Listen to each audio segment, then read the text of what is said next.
was raised by a woman who lived like two parents in one body. She worked like a man. She loved with a soft heart. She taught with patience, and she survived with resilience. She is a teacher, and she is my mother.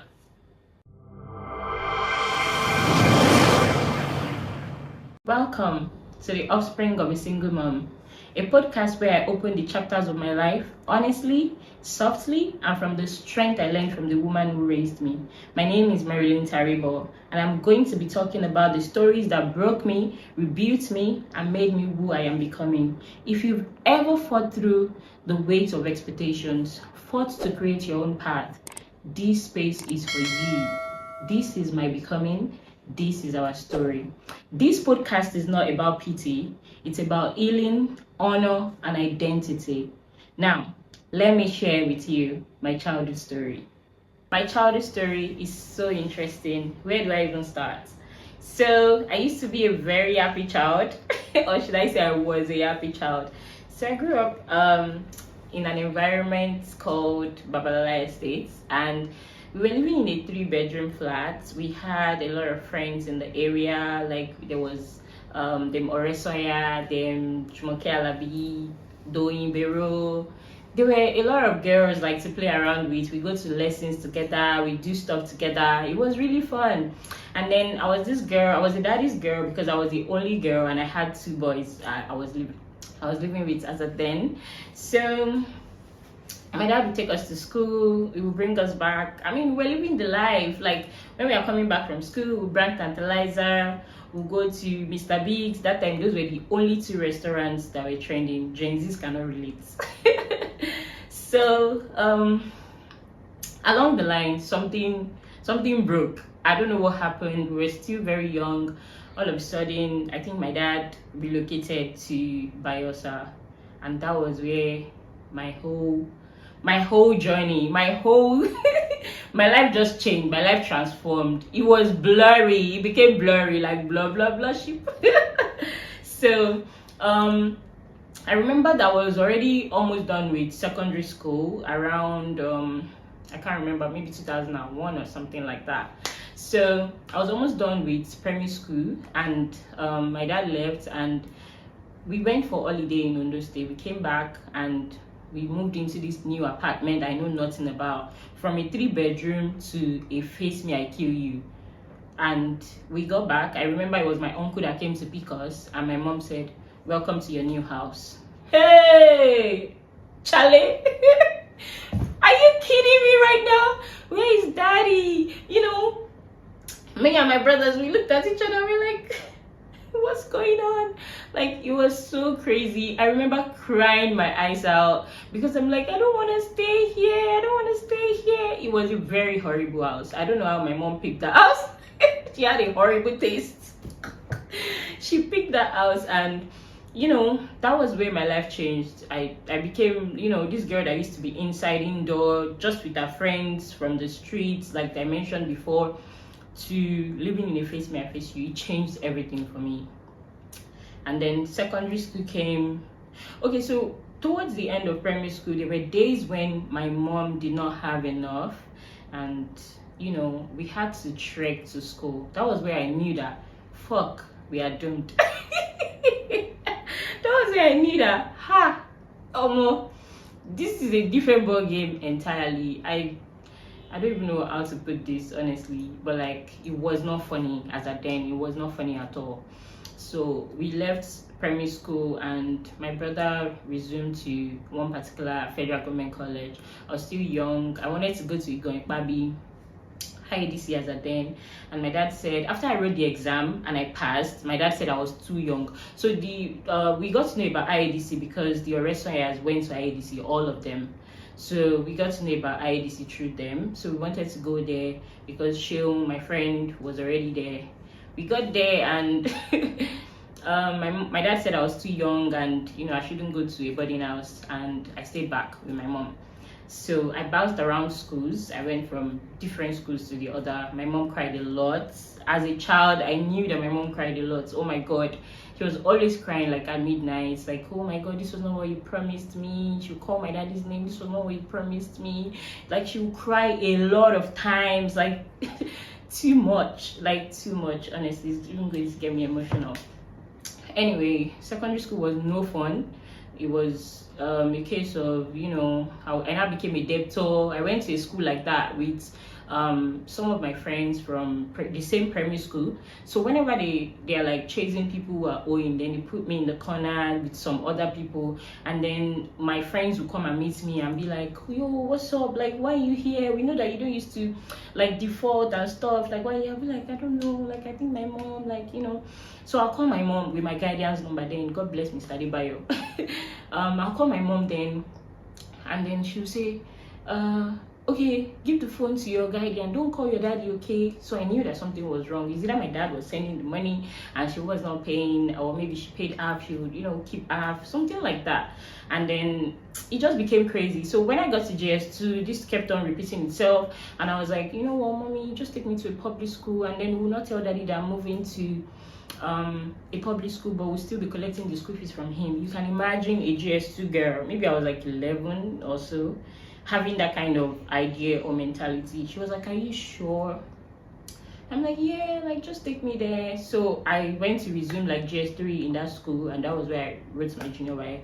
It was People's Girls Grammar School. I moved from Juniors Ray Academy to People's Girls Grammar School.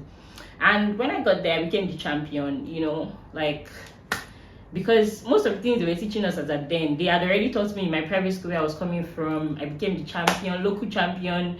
I was a social prefect girl or something. It was crazy. And then my mom was fine with it. That was how we planned a coup behind my daddy. Without my daddy's consent, we planned a coup. So there is that. So I had my junior WAEC in People's Girls Grammar School. I was supposed to move to their senior school. If you know People's Girls Grammar School as at then, they had their junior school somewhere behind that UMC school, and then the senior school was somewhere at the back of Adelabu's house in Molite then. So I left there and went to Eyini because there was a strike. There was this strike that happened during that year, and they said school had not resumed. Private school students had already resumed though, so I could not tell my dad that we had resumed, because we kept on going with the flow, what we planned, right?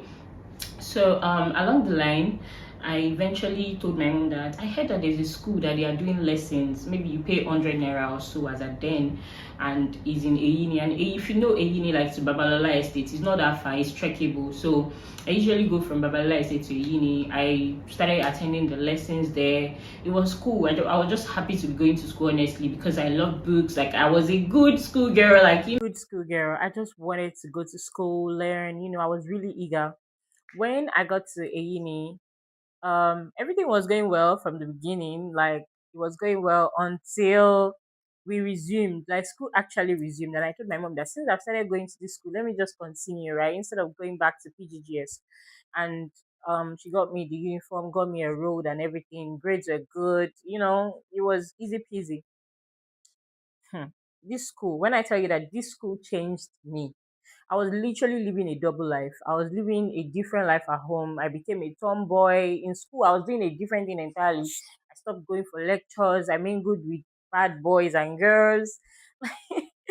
There's this place we go to at the back of the school while classes were going on. I'm sure people will know me very well when I was in the uni. It's not my proud moment. Not my proud moment, but like it was crazy. I was a bully. I was a bad person for a moment. Well, I had to, because to survive in that school, different schools, different environment, different people. To survive in that school, you have to be a bad person. If not, people will take advantage of you. They will ride you. So I had to become a bad person. It was for survival. It was not like that was the real me. But people who knew me when I was in school knew that I was a bad girl. After like 2 terms in that school, I realized that if I don't leave this school, I am my badeo. Hey, I am doomed. Like if I don't leave this school, whoa, I knew that this was not what I wanted to be doing. This is not me. Like I knew that I needed that change. So I went to meet my mom and I'm like, Mommy, I really like something even happened in school that made me like decide that, you know what, they called my mom. Like the teachers were like, I've never seen her before. I've never seen her before because I was not going to class. Like, but when it's close to exam, I'll collect notes from classmates. I'll read. I'll catch up. I'll still pass. But like my grades became very low. And then something happened, and they called my mom. Like my mom came to the school. I cried my fucking eyes out. They flogged me. They flogged me like mad. And then they called my mom. My mom was like, ah, what? Like she was so surprised because I was living a double, like I was someone else at home, and then I was someone else in school. So she was so disappointed in me and everything. When we got home, I told her that, you know what, I want to go to IADC. That school that my daddy said I was too young to go to as at then. I knew that that was the change I needed. So I told my mom that I really need to go to that school. So I called my dad. My dad was like, oh yeah, that's fine. Like as long as I can afford the school fees. So my dad was not like entirely not in the picture. He was there, but he was only there for the school fees. He was only paying school fees. Every other thing, he's no longer interested. So I called my dad. He was like, "Yeah, I can afford the school fees, yada yada yada." And then I applied for the school. I went there, wrote exams or something, and then I started SS2 in that school. And that's like basically my childhood, like when it comes to education. Then my childhood at home is a different ball game entirely. So that particular house my mom moved into, she said, I mean, when we grew up, we had to ask. So she said that was what she could afford as at then, and that was what my daddy instructed her to get, and that was what she could afford. So she picked that house. So my my life at home was totally different because that house was filled with so many guys. There were few girls, but mostly guys. Like I don't even know how to. I'm trying to. I'm trying to see how I can, censor what I'm about to say, basically. But that house had its own good. It had its own bad. Like I know that I was almost raped in that same house like two times. It's not because my mom was not there for me or taking care of us or looking after us, but she cannot put us under a yash now. Like she had to go to work. She had things to do. She had her own life. She was a teacher. So it was crazy, but thank God I was able to survive. Something always happened and I always escape one way or the other. It was not me, it was God, but like that house changed me, the school changed me. So when I got to IADC, I knew that my life has literally spoiled. I knew that I needed something to like get me going. When I got to that school, I started seeing different people, different environments, rich kids, poor kids, nepo baby, lapo baby. Is that not what they call it now? So I started seeing people that were serious with their education, people that had ambition. I'm like, hmm, wait, though. I literally could not even float in that school. I literally could not catch up. Me, that I thought, oh, I'm a brilliant girl now. Kiniko, kiniko. When I got to that school, I humbled myself. I was a nobody. Literally, I was a nobody. So I started taking my education serious, had to sit up. I knew that, nah, I need to change my life.